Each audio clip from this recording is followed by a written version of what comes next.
we define ourselves by things we can see. But I would like to draw upon a tradition that comes out of India, not so active right now, but in the past in India, they would not let children go to school until they were about 12. And the reason is they wanted them to grow and to play and to have a good time and to enjoy life up until they were mature, their brains were mature enough to be able to process everything. And they also wanted them to have this one thing, which is a universal identity before they went to school. Because they realized when they went to school, they were going to be gaining power, essentially, and capacity. And in that power and capacity, they needed it to land in some place that would be good for everybody and would make harmony in the community, not strife. So they waited until the child could claim a universal identity before they would let the child go to school. Here, of course, we don't do that. We haven't given much thought to that at all.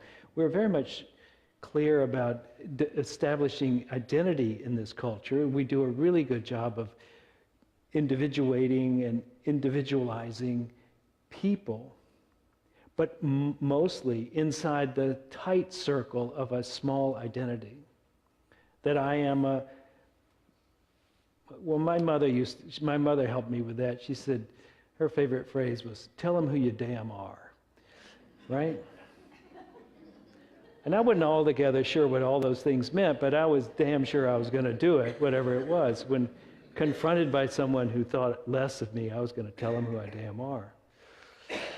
This idea of being somebody, and you can define it, is a big piece of what our culture is about. Being universal is not a big piece of what our culture is about. I think the consequences of being defined by something tight is that you're going to be pulling for that, and you're going to be against all other on the outer. So that we have this situation where we essentially believe that there's an in-group and an out-group, and this in-group is your people or your identity. Sometimes it's just you, and then there's the rest of the world out there. And the world is an unsafe place, and we must push against it. And that we don't live our lives for everybody out there. We live our lives for this group, or for the family, or for us. But this idea of a universal life just doesn't make sense to us, because our identity is the boundary of our concern. And so if we can extend the boundary of our concern, then we can extend our identity, but we also extend the way that we can bring harmony and peace into the world. This political season, just like last political season and the season before that, has become quite acrimonious. There are in-groups, out-groups. We make a big point of saying, you're one of us, you're not one of us. We don't need to pay attention to you. We don't love you. We don't like you. We don't respect you. We have this circle. And it's something I rail against all the time. Not that I'm immune to it. I just rail against it. And this thought essentially is that it's hard to see the whole thing. I was watching something online, and these insistent ads came on. This was a bizarre insistent ad that came on because he wasn't selling anything. It was an ad that was saying the difference between liberal and left. And I had no idea what he was going to, but as he unpacked the thing, I realized that he must have something to say because I don't understand what he's talking about. Not at first, and this is probably really true. If you don't understand somebody that you're talking to, if you don't really get them, then you have set a boundary that is they're outside of. Otherwise, it would be much easier to understand what they're talking about. We don't converse across party lines so much anymore. We often don't. It's difficult. So, what is the difference between left and liberal? You might want to YouTube it. I don't. It was an interesting thing. But that's not really what I want to talk about. I want to talk about this idea of universal consciousness. Because universal consciousness allows us to understand things and to act in ways that we could be a benefit for the rest of the world and not just for our little circle that we're in. We could actually take on responsibility for the world and be a player in the world in such a way that we bring good without having it to be at the expense of someone else. This, I think, would be a great move forward. Currently, you know, this in-group, out-group thing is terrorist in the United States, the defender of the world. Terrorists who believe that, you know, that almost any form of pain infliction is fair game. We, on the other hand, think it's okay to have drones and to bomb them in their homes or on the road, right out of the sky with no warning. And somehow, they're not that different, really, are they? I mean, it's pretty much the same idea. Our group needs to beat your group, and we will do it to the best of our ability. We need a bigger picture of the world and who we are in it. Now, most of us, I love this phrase from the song that says, everybody wants to rule the world. Right? I don't know why that one hits me like, yeah, I think you're right. At least I'd like to rule it enough to keep you away from me when I want to have my space. I want it so everything unfolds the way I want to. I want it to fit my personality. I want all the little things in the world to unfold like I want them to unfold, not as they are. I have my likes and my dislikes, and I'm really identified with my likes and dislikes. And so what it really boils down to is I want my personality to not have any strife. That's what I really want. To rule the world. I don't really need you to do everything. I don't want to pay attention to all you're doing. I just want everything in the world to work to my personality. And my personality has its preferences. I'm not even sure where they came from, but it's definitely got its preferences. And when I get focused only on those preferences, then I have a miserable or unmiserable life depending on how the external world is going. Because I am trying to rule the world according to my personality. And when it works, I'm happy, and when it doesn't work, I'm not happy. And the personality, if you think about it, the whole of who you are, the personality is just a sliver. It's not much of who you are, but our over-identification with it makes it almost the whole of it. Think about this body that's working right now for each one of us. We're able to eat something. We'll go in the next room after the service is over, and you'll have a chocolate muffin. And that chocolate muffin will become you. Absorbed, energized, whatever, somehow it becomes you. Or maybe you'll be a more healthy person and you'll have hummus. And hummus will become you. Or maybe it's just a bell pepper. It doesn't look a thing like you, but it becomes you. This is a great, amazing thing that's operating, this life that can take things that are dissimilar and make them incorporated into it. This is an amazing wisdom, and we ignore that because it's really about our personality. It's about what I like and don't like. We don't honor how incredible the wisdom of the universe is, and in evolution has evolved to the point where we could eat just about anything and convert it into us. Anything called food. It's amazing, isn't it? Plants take minerals and they make green leaves out of them. What's that about? Imagine that. But we don't think much of that. We want our likes and dislikes. We don't recognize that there's a wisdom in this earth that has all living things converting things into life. Flawlessly, almost seamlessly. We never even need to notice it.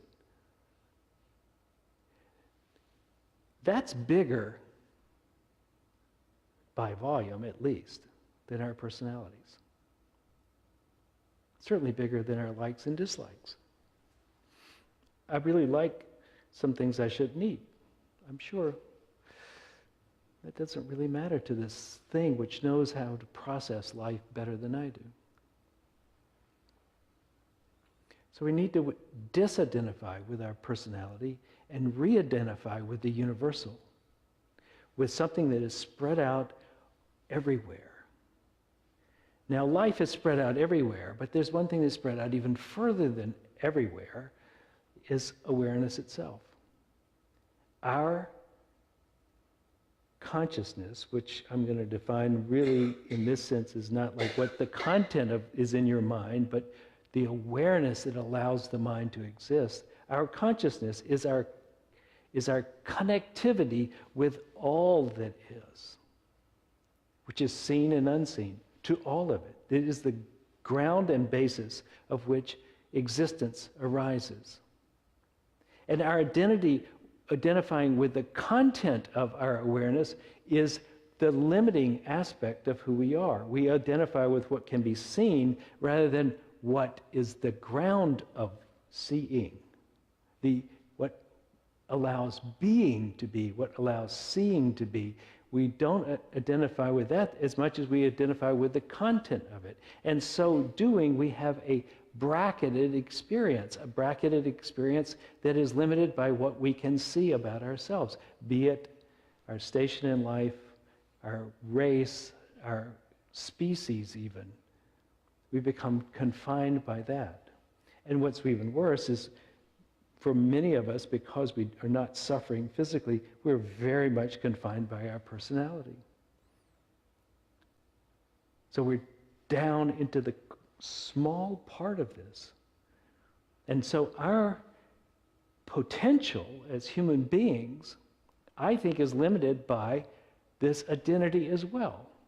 We become less capable as spiritual beings because we have identified so much with the content of consciousness rather than the awareness itself. So I'm not the first guy to think this up, obviously. In the East, there's a famous phrase that asks the question, who am I? And this question, who am I, is not so much a question you can answer, at least on a spiritual level, in the same way that you would when someone says, what do you do for a living? Or who are your people? Or where'd you come from? It's not that kind of question.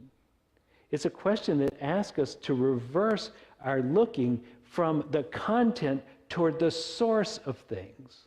From looking out in the world to looking inward is another way of saying it. From being obsessed with all that's happening in front of us, instead be observant of the ground of being itself. And so you don't get a pure, simple English answer for it. Who am I? You don't get an answer that says, I'm Bob. That's not it.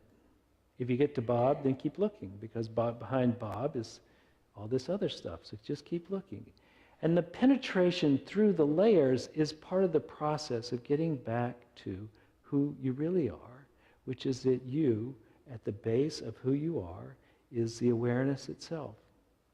And part of the reason we don't notice it is that it's always been here. And since it doesn't change, it doesn't catch our attention.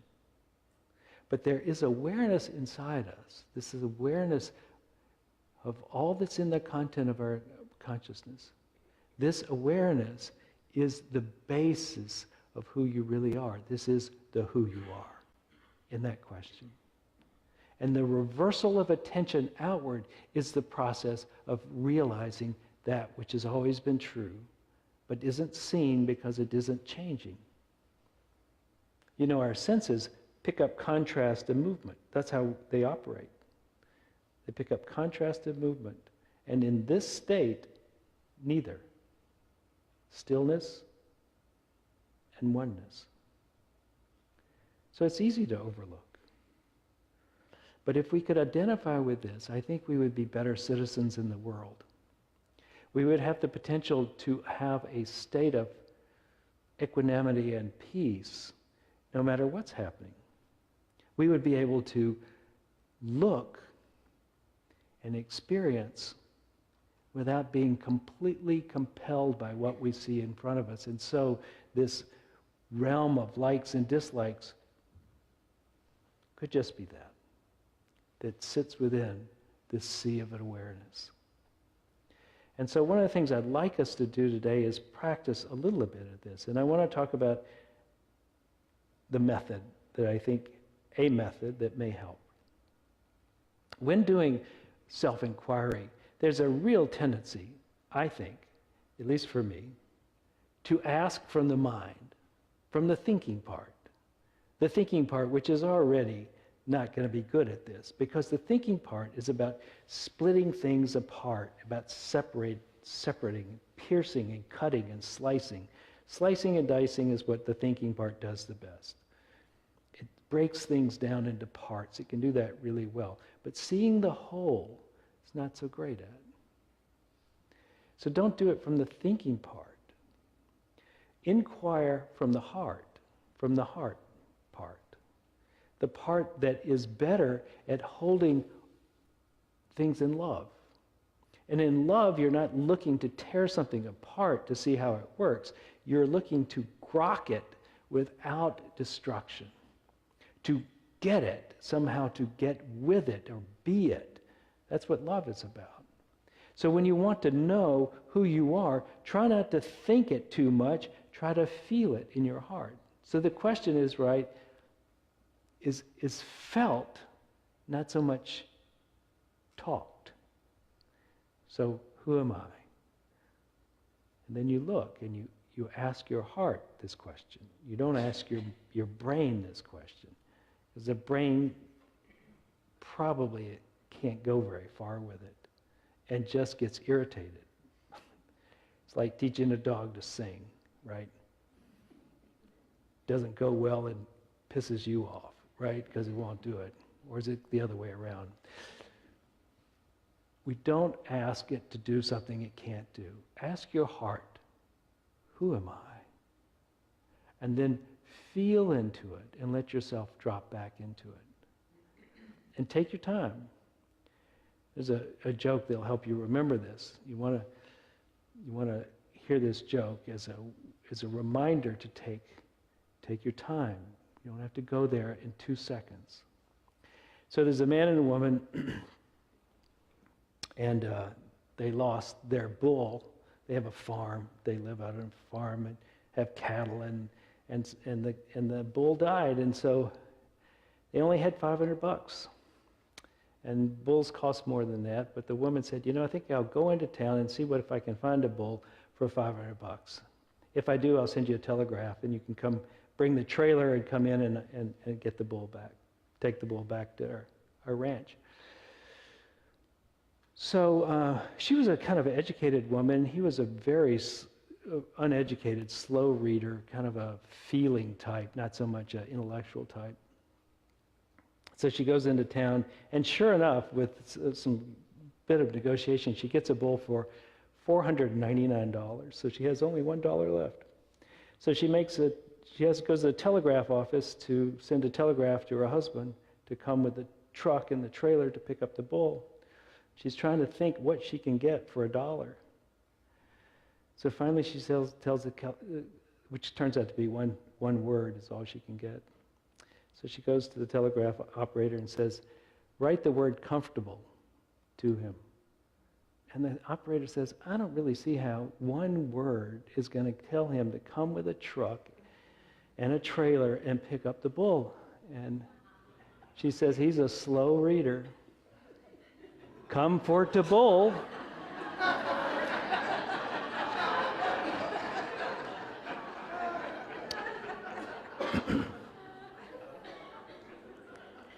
Took me a few tries to get that one myself. So anyway, so comfortable.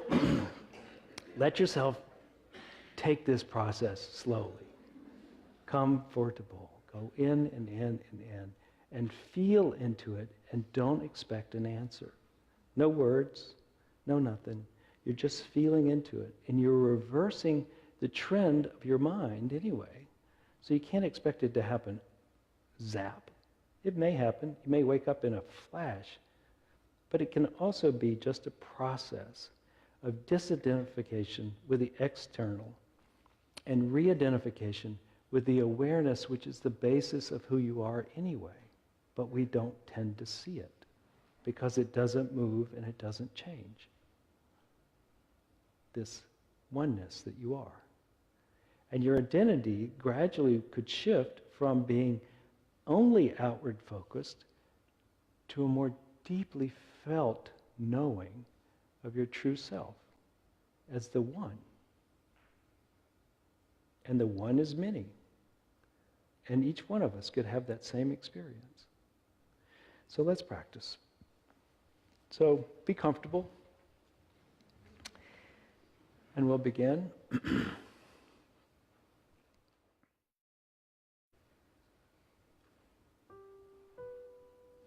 So first, activate the heart. And if you have a better way, please do it. But if you don't, try this. Breathe into the center of your chest. And imagine you're draining all the energy out of your brain into your heart space. Or at least much of it.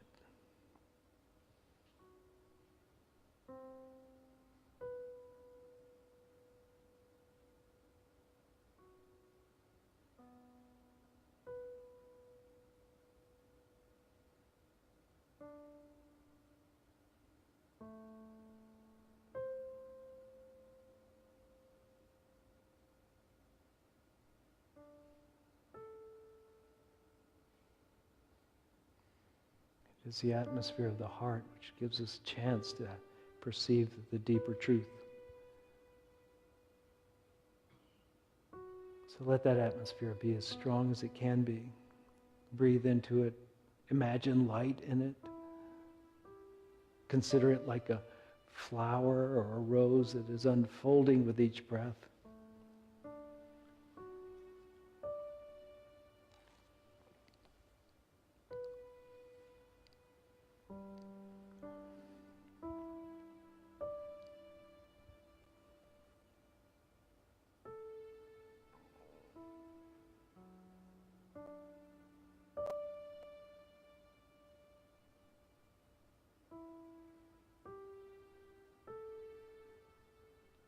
Fall into your heart.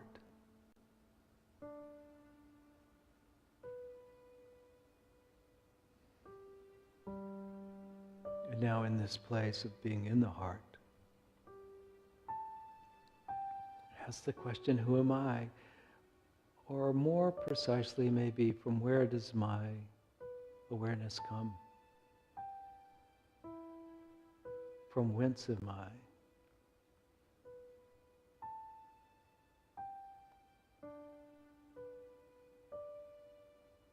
Some people do it by saying, what am I?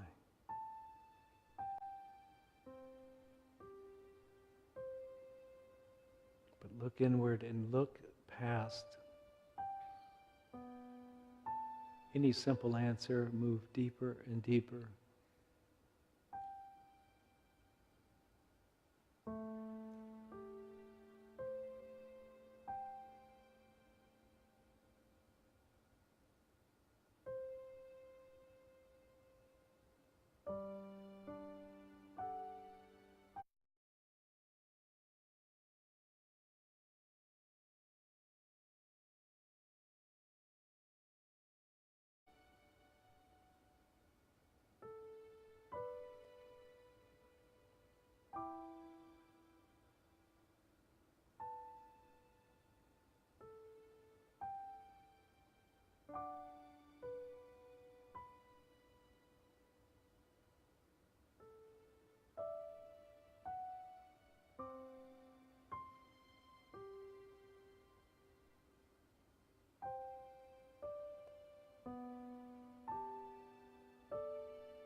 Remember, stay in the heart.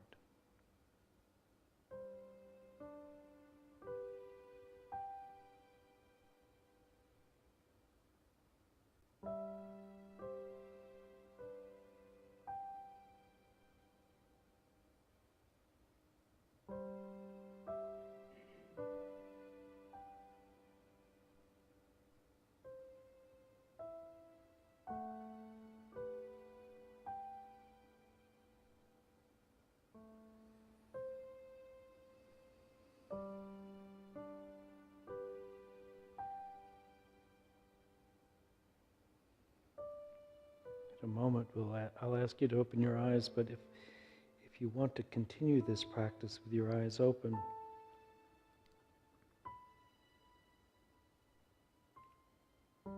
just see if you can be the one who is seeing, not only the one, not just the sight, but the seer. See if you can be the one knowing, not just what is known.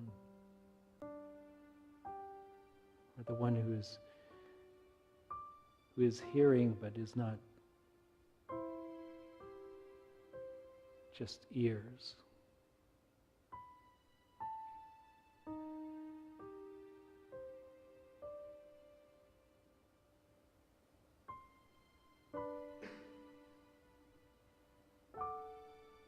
And so it is.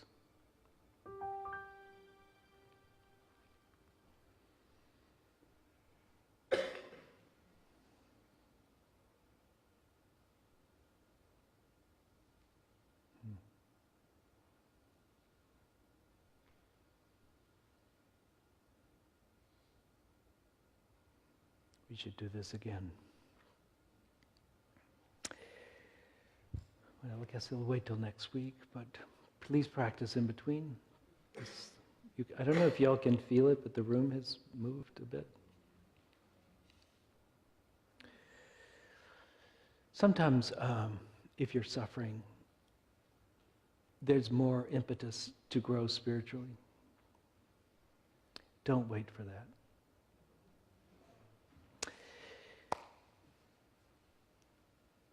Sandy Rifkin told me this was a great setup for her workshop that's happening this weekend. So there's a little plug for her and for Cindy. I also want to say that we have a book study coming, and in the book study will be, many of you are already in book groups or Power of 8 groups, or however you joined. These groups are designed essentially to bring a small number of people together to have intimacy with each other and to have friendships grow out of it. Not every group lasts because sometimes you don't find your people, your identity is not fitting with these people, so to speak. So they only last for 5 weeks, so you don't have to worry about it. If you don't like the people there, you're not going to be there forever. But if it turns out you do, then you have developed an intimacy group that you can discuss things with on a spiritual level. So we start these groups twice a year. We're going to start one. We got a man out there named Bob Kiefer is going to take your name. We're going to try and place people who are looking for a group and a group near them. We may have to form some. If you're willing to lead a group, please step forward. We'll teach you how to do that. It's not all that hard. If you've had a dinner party, you're well on your way to understanding how to do this group. And so we just, but we invite everybody to do it because it deepens your practice by having the ability to speak your thoughts and to hear how they land and have feedback and to give other people feedback. It's a beautiful thing. Plus, you never know where it's going to go. Turn out to be a lifelong group. So that's 2 things, but now let me talk about the offering. We ask for an offering every week, and I will ask again this week. I realize that many of us come to the party with different levels of ability, financial ability. But all of us come at the level of being able to give. So I noticed that one of the things that people are afraid of is if they give something away, they won't have it. But when was the last time you really gave love to somebody that you lost it? It is in the giving that you actually kind of find you own it. You have expression of it.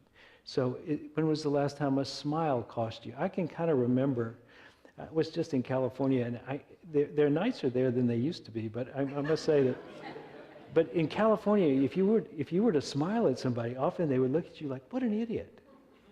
I think too many people it wasn't always that way, but there was a period there when it seemed like that was the attitude.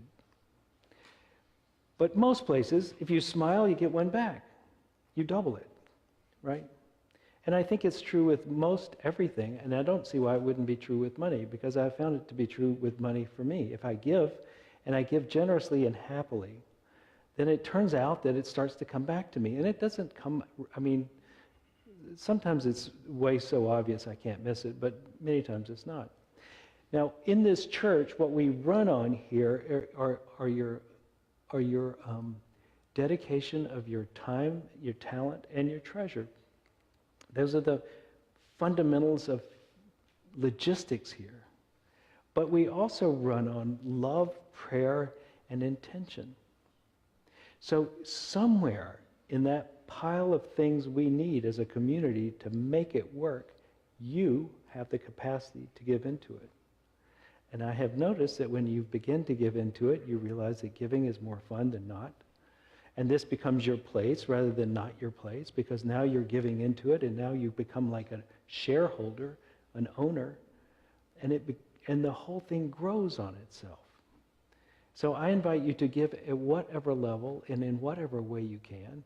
And right now we're going to do money, but if it turned out that you don't have a dime, you're still welcome here, but give into the community somehow. Say something nice to somebody. Greet somebody that you don't know and say hello.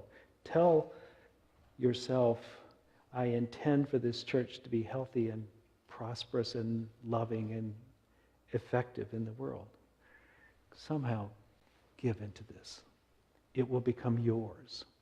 And if it becomes yours, then you will be happier, because now you're a part of something. You're bigger than you were before. Okay, let's say these words together. Together? Divine love, as me, blesses and is all that I am, all that I have, all that I give, and all that I receive. Now, see how